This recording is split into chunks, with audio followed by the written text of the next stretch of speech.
Snow doesn't fall in Seattle. Not like this, not the kind that buries a city whole, that turns Puget Sound into a churning grey mouth and drives grown men off the road in fear. But it fell that night, and by morning it had delivered a dying stranger to Willa Hartley's doorstep.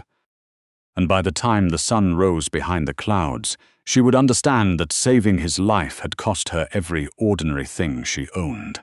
The storm had been forecast for days, but nobody in West Seattle really believed it until the power lines started singing under the weight of ice. Willa had spent the last 10 hours of her paramedic shift wedged into the back of a rig, hands slick with someone else's blood, watching the city buckle under a freeze nobody was built for. By the time her partner dropped her at the mouth of her street, the plows had given up, and her little rented bungalow on Fauntleroy looked like something out of a snow globe, silent and blue in the dark. She almost didn't see him. It was the color that stopped her, a wrongness against the white, a deep arterial red bleeding out across her porch steps like something spilled from a jar. Her body reacted before her mind caught up, the years of training taking the wheel the way they always did. She dropped her duffel in the snow and went down on her knees beside him, fingers already moving to his throat. He was face down, one arm flung out at an unnatural angle, a long wool coat torn open at the side and soaked through nearly black. She rolled him half onto his back and his eyes cracked open, not grey like she might have expected from some story, but a pale glacial blue, the kind that looked lit from behind. His hand closed around her wrist with a strength that startled her, considering how far gone he seemed. "Don't," he rasped. "I'm a paramedic," she said, keeping her voice level, the same voice she used on combative patients twice her size. "You're bleeding out. I need to call this in. No hospitals." His grip tightened, and something shifted against his hip, the unmistakable weight and glint of a pistol sliding half out of an inner pocket, not aimed at her, but present, undeniable, a fact in the snow between them. No police. Willa had spent 2 tours as an army combat medic before she'd ever pinned on a paramedic's badge, had pulled boys out of Humvees with worse wounds than this while people shot at her, and something in her had gone quiet and clinical a long time ago, a place fear didn't reach the way it used to. She looked at the gun. She looked at his face, carved, aristocratic, grey with blood loss. She looked at the blood freezing black on her steps. "Fine," she said. "No hospital. But you're going to have to trust me, and I don't even know your name," he didn't answer. His eyes rolled back, and he went heavy and still against her arms. She was 28 years old, unmarried, allergic to nothing but bee stings, and she was about to drag 100 pounds of unconscious armed stranger into her house because some stubborn, unkillable piece of her refused to let a man die 8 feet from her front door. She got her hands under his arms and pulled. It took everything she had. Her boots slid on the ice, her shoulder screamed, and twice she nearly dropped him back down the steps. But she got him over the threshold and onto her living room floor, slammed the door, threw the deadbolt, and stood there gasping in the sudden warmth with blood soaking into the knees of her scrub pants. Then the paramedic in her took over completely. She cut his shirt open with the trauma shears from her go bag, a shirt that even torn and ruined looked like it cost more than her monthly rent, and found a through-and-through gunshot wound low on his left side, ugly but survivable if she moved fast. What made her hesitate, just for a second, hands hovering over his ribs, was the ink. A tattoo spread black and intricate across his collarbone and down over his heart. A raven with wings spread wide, talons closed around a compass rose, its beak dripping something that might have been blood or might have been ink bleeding at the edges the way old tattoos sometimes did. She knew that mark. Everybody who'd worked a shift in a Seattle ER long enough knew that mark, even if they pretended not to. The Kessler crest. The family that had run the working waterfront from Tacoma to Bellingham for 3 generations, back when it was fishing boats and union favors, and now, if the rumors were true, something considerably darker underneath the shipping manifests. "Okay," she muttered to the unconscious man on her rug, hands already packing the wound with hemostatic gauze. "Whoever you are, you'd better not shoot me for this." She worked the way she'd been trained to work, Fast, unsentimental, talking to herself in a low, running murmur that helped her keep her hands steady. She packed the wound, wrapped it tight, stripped away his ruined, freezing clothes, and buried him under every blanket in the house, dragging the space heater in from the hall closet and aiming it straight at him like she might have aimed a rifle. By 3 in the morning, his skin had gone from a corpse grey to something with a little more colour in it, and by 4 he had a fever burning under it instead, thrashing weakly against the blankets, muttering things in a low, private voice that wasn't meant for her. "The container," he said, eyes moving under closed lids. "Foster! Get Foster on the line. Tell him to burn the manifest." Willa pressed a cool cloth to his forehead and told him to be still, the same soothing nonsense she'd say to any febrile patient, but her mind was already turning the words over. There had been a fire 2 nights before, down at the Terminal 5 container yard. She'd heard it on the scanner during her shift, dispatch calling it an electrical fault, half the department rolling out to a blaze that lit up half of Harbour Island. The man burning up on her floor seemed to know a different story. His eyes snapped open, fever-bright and unseeing, and his hand shot up and closed around her throat, not squeezing, just holding, testing the shape of the threat, but her pulse still slammed under his palm. "Where is he?" he demanded, voice cracking with heat. "Where's Emmett?" "I don't know anyone named Emmett," Willa said, and kept her voice absolutely flat, absolutely calm, the way she'd once talked down a man twice her size who thought he was still in a firefight 3 years after he'd come home from one. "You're in West Seattle. You were shot. Let go of my neck." Something in her tone reached him. His jaw unclenched, his hand slid away, and he sank back into the pillows, muttering something in a language she didn't recognize before his breathing evened out again. She sat back on her heels and looked at him for a long moment. Really looked. The way she hadn't let herself while she was working. Even wrecked and bloodless, there was something magnetic in his face, a kind of dangerous stillness, like a held breath. She needed his blood type in case he coded on her, she told herself, and went through the pockets of his ruined coat with hands that only shook a little. A thick fold of hundreds banded in a silver clip, a black credit card with no name embossed on it at all. Just a chip and a strip, a slim satellite phone heavier than it had any right to be, and finally, a wallet, buttery leather, and inside it a driver's license with his face, sharp-jawed and unsmiling, under a name that wasn't his. Ethan Cole. A good fake. A very good fake. But she'd already seen the raven and the compass rose on his chest, and she'd heard enough hallway gossip from cops who came through the ER to know what that meant. The Kessler family had lost its old patriarch 2 winters back, and the son who'd taken the seat afterward was famously, deliberately invisible. No photographs, no public appearances, nothing but a name whispered by longshoremen and prosecutors alike. Julian Kessler. She was kneeling on her own living room floor next to the most dangerous man on the waterfront, and she had personally packed his gunshot wound with her own 2 hands. By 6, the wind outside had finally begun to die, leaving behind nearly 3 feet of snow. Nobody in this city owned the right equipment to clear. Willa had dozed off, sitting upright in her armchair, and it was the electronic chirp of the satellite phone that woke her, sharp and wrong in the pale morning quiet.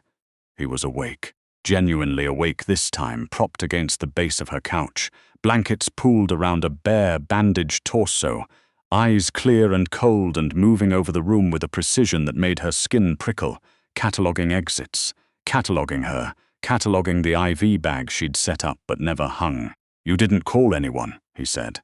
Not a question. His voice, without the fever roughing it up, was low and even, the kind of voice that expected to be listened to. "You told me not to," Willa said, straightening her spine, refusing to let herself look as rattled as she felt. "And I try not to argue with men who bring guns into my house." The ghost of something that wasn't quite a smile crossed his mouth before a spasm of pain wiped it away. His eyes dropped to the badge still clipped crooked to her scrub top. "Hartley," he read. "You saved my life, miss. Hartley." "You need an actual hospital, Mr. Kessler," she said deliberately, watching his face for the reaction. He didn't flinch. If anything, something in his gaze sharpened with a kind of grim respect. I don't need a hospital. He picked up the satellite phone from where it had fallen among the blankets, thumbed in a rapid string of numbers, and hit send before she could ask what he was doing. I need you to listen very carefully. What did you just do? Sent my coordinates to my people. He said it without apology. Last night my own brother tried to have me killed. He failed. He will not stop trying. And now that signal just told him exactly where to look. Willa felt the floor tilt under her, though nothing in the room had actually moved. You brought that here, into my house. You brought me here, he corrected, not unkindly, but with the flat certainty of a man who had never once in his life had to apologize for a fact. You should have locked your door and let the storm finish what my brother started. You didn't, which means, as far as I'm concerned, your life is mine to protect now. I don't want your protection. I want you gone. That, he said, eyes flicking toward the frosted window, is no longer on the table. It began the way distant thunder begins, a vibration under the floorboards before it ever became sound, and then the sound itself, the low mechanical growl of engines, dozens of them, grinding through unplowed snow toward her quiet, dead-end street. Willa's whole body went cold in a way that had nothing to do with the storm. Don't touch those blinds, Kessler said, voice suddenly hard as a slammed door. Don't look outside. Don't open that door until I give the word. Headlights swept the ceiling in broken bars through the gaps in her curtains. Engines idled to a stop, one after another, a wall of sound settling into a low collective growl just beyond her front lawn. Car doors opened in a ragged, unhurried rhythm. Boots hit packed snow. Then came the knock. 3 measured beats, deliberate, almost polite. Something eased in Kessler's shoulders. Open it! Her hand shook on the deadbolt. The door swung inward on a gust of freezing air, and a man filled the frame. Tall, broad through the shoulders, a dark wool coat over a suit that fit like it had been built onto him, an earpiece curled discreetly against his jaw. Behind him, down her narrow street, Willa's eyes tried and failed to take in the whole picture. Black SUVs, more than she could easily count, parked bumper to bumper along both curbs and out into the intersection, men in tactical vests fanning into a loose perimeter through the drifts, rifles held low but ready. Boss, the man in the doorway said, stepping past Willa without so much as a glance, already crouching at Kessler's side. Foster, glad you're breathing, barely, Kessler said, accepting Foster's arm to haul himself upright, jaw tight against the pain. Casualties. We lost 2 at Terminal 5. The fire wasn't an accident. They used it to cover a hit on your convoy route. Somebody fed them your schedule. Foster's eyes cut briefly, professionally, to the bloodied bandages at Kessler's side. Smart money's on someone inside your own security detail. My brother's money, you mean? Kessler said the word brother like it tasted of something rotten. Willa had backed herself into the hallway without quite deciding to. Spine against the drywall, listening to a private war council unfold across her blood-stained rug. This was not her life. This had never been meant to be her life. I need you to leave, she said, and her voice came out steadier than she expected. All of you, please. Kessler turned to look at her properly for the first time since Foster had walked in, and whatever calculation moved behind his pale eyes made her stomach drop before he even spoke. You're not staying here, Miss Hartley. This is my house. And by 8 o'clock this morning it will be a crime scene, he said it gently, which somehow made it worse. My brother's people have access to half the traffic cameras between here and downtown. It will not take them long to trace the blood trail from Harbor Island to your porch. If we leave you behind, they will come through that door asking questions, and you will not have answers they believe. And it will not matter, because they will kill you anyway to make sure. I'll call the police. I'll ask for protection. The deputy chief of police has a boat with my brother's name on the title, Kessler said flatly, and something about the plainness of it, the total absence of drama in his voice, was more frightening than if he'd shouted it. There is no clean phone call left for you to make. You have 3 minutes to pack a bag, or you can take your chances alone in a house my brother already knows how to find.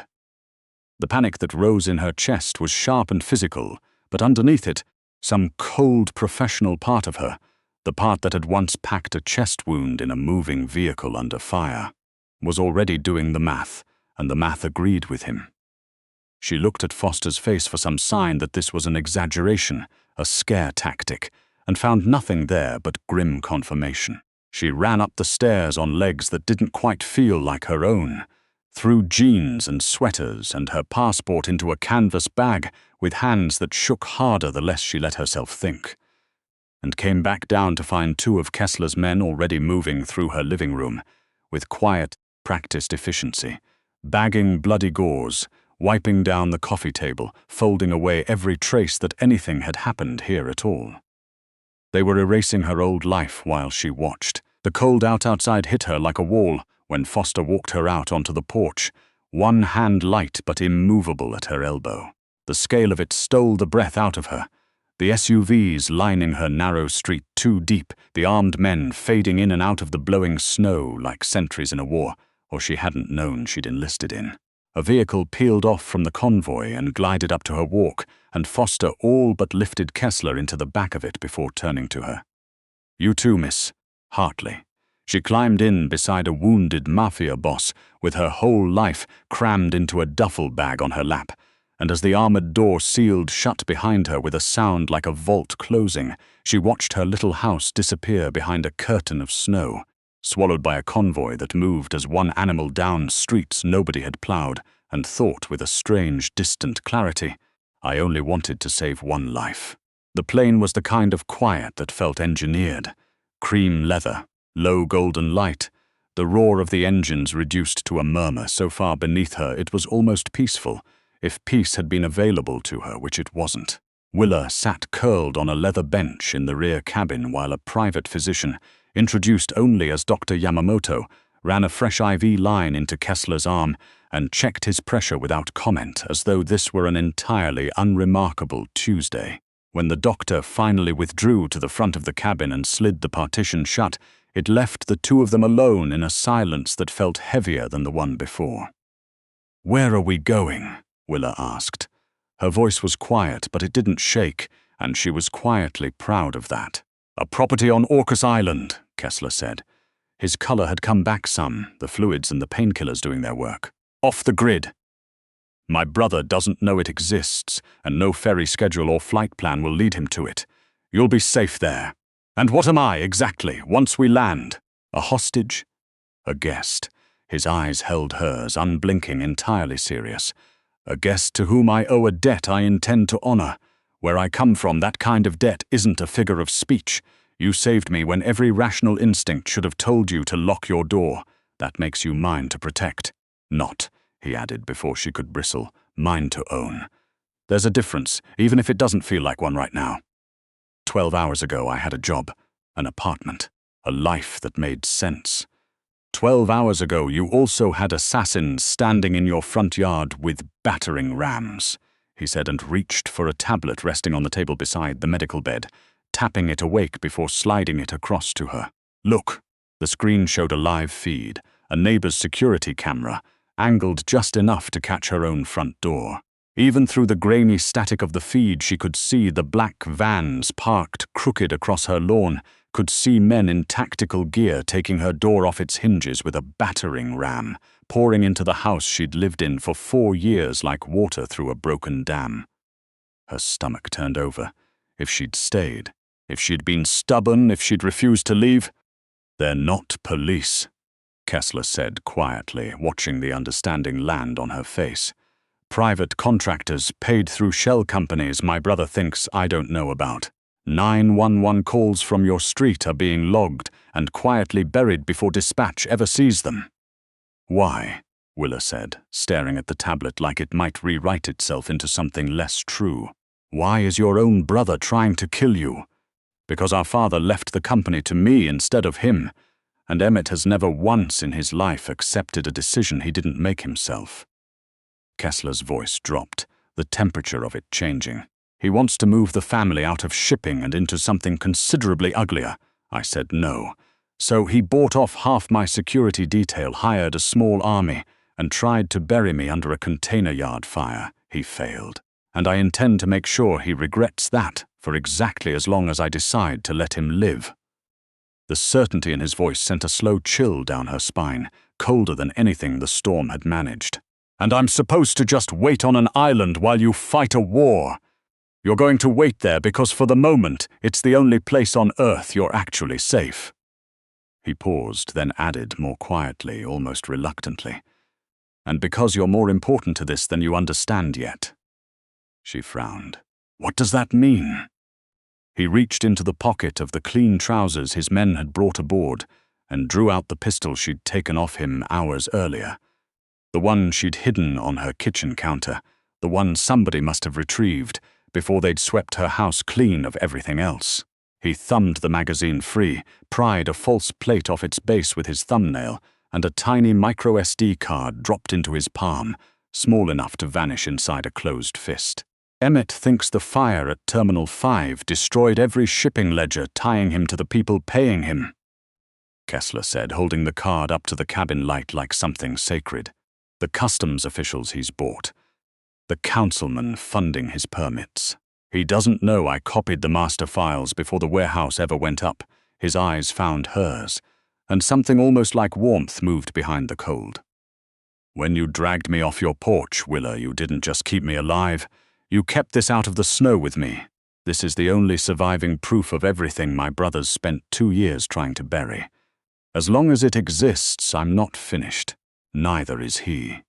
Willa looked at the small black chip resting in his palm and felt the full, dizzying weight of what she'd become in the space of a single storm, not a bystander swept up by accident, but the one fixed point holding together the only leverage that stood between a man and the Empire trying to devour him. The plane began its long, gentle descent, engines changing pitch, the grey water of the Sound rising slowly to meet them through gaps in the cloud. Somewhere down there, past the pines and the fog, sat a house she'd never seen, on an island she'd never visited, waiting to become, for however long this lasted, the strangest home she'd ever had. The paramedic who'd walked out into a blizzard 12 hours ago to save one dying stranger was already gone, buried somewhere back in the snow along with the rest of her old life. What remained, watching the coastline rise to meet the plane, was someone else entirely, someone who now held, without ever asking for it, one small piece of a war that hadn't finished deciding who would survive it.